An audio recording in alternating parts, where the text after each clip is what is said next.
Birmingham वगैरे लंडनमध्ये पण आता देऊळ बंटूचे शोज वगैरे एक तऱ्हेने यार हा चित्रपट ओव्हरसीजमध्ये पण आता रिलीज होतो आहे, चांगल्या तऱ्हेने होतो आहे. म्हणजे याचं जे वर्ल्ड वाईड कलेक्शनचे जे आपण गोष्टी करतो आहे हे वाढू शकतं.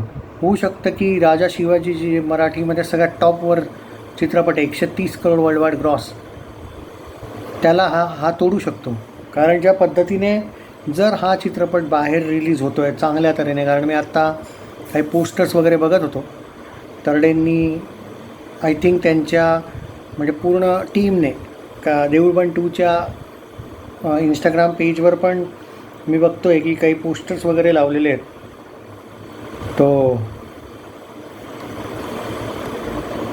सो ठीक आहे, आता आपण एक काम करूया, पहिले कलेक्शन्सविषयी बोलूया या सगळ्या चित्रपटांविषयी ओव्हरऑल. ओके, बाकी गोष्टी नंतर.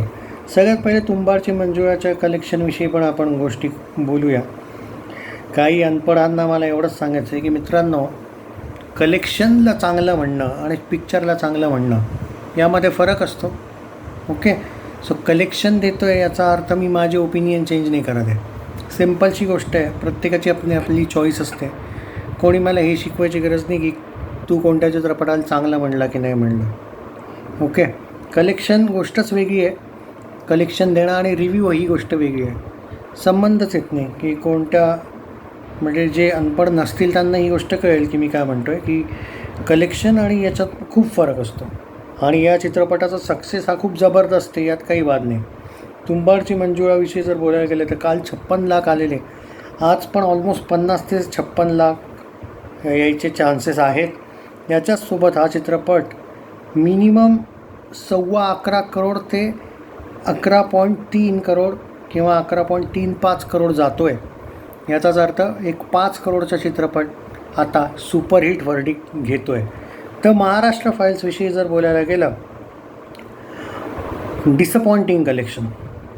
हा चित्रपट खूप वाईट फसला आहे, खूप वाईट फसला इन द सेन्स ज्या पद्धतीने याचे कलेक्शन्स येत आहेत ते खूपच खराब कलेक्शन्स असं मी म्हणेल. तुम्ही हा विचार करा, पहिल्या दिवशी 1 लाख, दुसऱ्या दिवशी 5 लाख, नंतर पुन्हा एक तऱ्हेने कमीच आलेलं 5 आणि 9 7 1 8 9, म्हणजे तुमचं कलेक्शन इनफॅक्ट अजून काल आजचं ॲड केलं 1 लाख, 2 लाख पकडा. चला, 5 आणि 2 7 आणि 2 9 आणि 2 11, 6 दिवसात जर तुमचं कलेक्शन 11 ते 12 लाख आहे, 5 करोडमध्ये चित्रपट बनला आहे, तर विचार करा महाराष्ट्र फाईल्स किती मोठा डिझास्टर गेला आहे. का गेला का नाही याविषयी नंतर कधी ना कधी जेव्हा वर्डिक्ट येईल.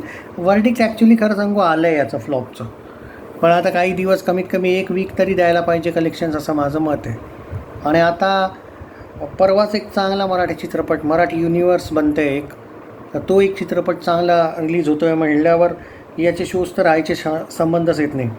हा तर देऊळ बंटू जो आहे जो जगात जबरदस्त कलेक्शन करतो आहे यात तर वाद नाही. काल 55 लाख आले,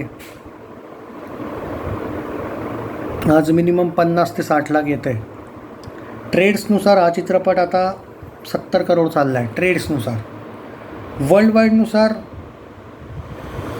सांगून देतो, 1 सेकंड, वर्ल्ड वाईडचाही टोटल सांगून देतो, म्हणजे एक. आणि आता ओव्हरसीजमध्ये पण रिलीज होतो आहे ना, तर मी तुम्हाला सांगतो आत्ता ॲट प्रेझेंट हा चित्रपट आहे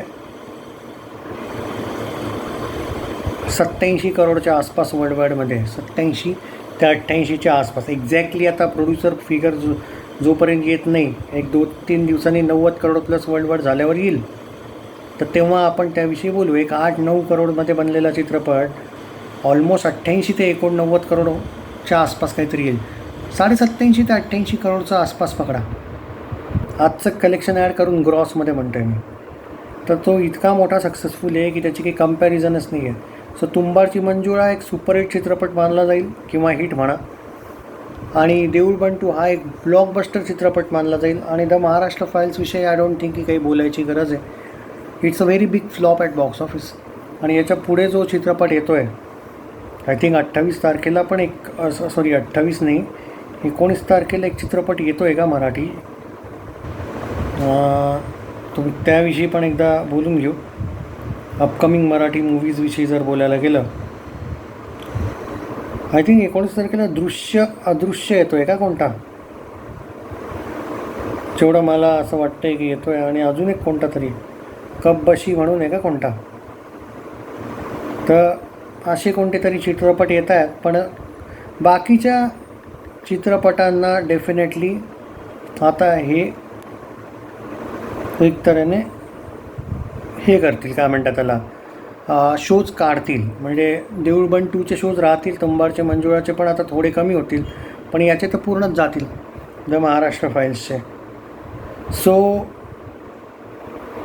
या चित्रपटाविषयी जर बोलायला गेलं, देऊळ बंद 2 हा अजून चालू राहील. आय थिंक तो येतो आहे ना, घबाड गुंड म्हणून काहीतरी. तो मला नेमका त्याचा रिलीज डेट नाही लक्षात, एक सेकंद. जर तो खरंच येणार असेल 19 तारखेला, तर तो सगळेच शोज घेऊन टाकेल ऑलमोस्ट. अरे तो खरंच 19ला येतो आहे, मला नव्हतं माहिती.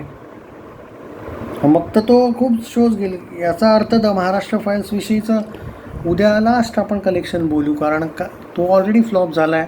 आय थिंक उद्या कशाला, आजच बोलूया आपण याविषयी. द महाराष्ट्र फाईल्सचं उद्यापासून कलेक्शन देणं काही फायदा नाही ना, मुद्दाच नाही ना. 5 करोडचा चित्रपट जर तुमचा 15 लाख पण नाही करू शकत आहे. 1 करोड दूरची गोष्ट, 15 लाख सोडा यार, 25 लाख एक बेसिक फिगर बोलू ना आपण, तेवढा पण नाही करू शकत आहे. तर काय कलेक्शन देऊ. तुंबाडची मंजुळाचा अजून एक वीक देऊ कलेक्शन. चित्रपटाचे शोज थोडेफार असतील, मग त्या चित्रपटाला, नवीन चित्रपटाला ट्रॅक करू. फर्स्ट मराठी युनिवर्स म्हणलं जातं आहे त्यात. आणि देऊळ बंद 2चं तर अजून, मी तर तुम्हाला सांगितलं की अजून 1-2 वीक तर डेफिनेटली चांगल्या तऱ्हेने चालेल. या शनिवार रविवार पण त्या नवीन येणाऱ्या मूवीला पण थोडाफार टक्कर देऊ शकतो. अजून नाही सांगतात, पण त्या नवीन चित्रपटाला डेफिनेटली चांगला ट्रॅक करू. पण द महाराष्ट्र फाईल्सची जी पण ऑडियन्स असेल, तुमच्यासाठी सिरियसली बॅड न्यूज आहे. It's like game over, honestly game over. बाकी ठीक आहे, बाकी सगळे चित्रपट चांगले चालले आहेत. हे चित्रपटासाठी चांगलं वर्ष म्हणावं लागेल मराठी.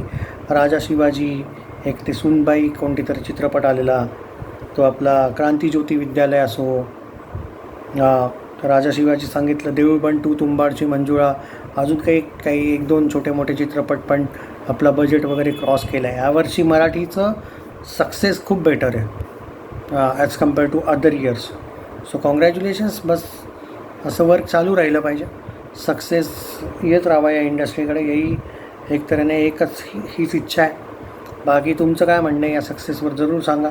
चॅनल नसेल सबस्क्राईब केलं तर नक्की करा. आणि जाता जाता अनपढ गवारांना एकच सांगेल, रिव्ह्यू आणि कलेक्शन्स फरक असतो, काही लोकांना सांगावं लागतं.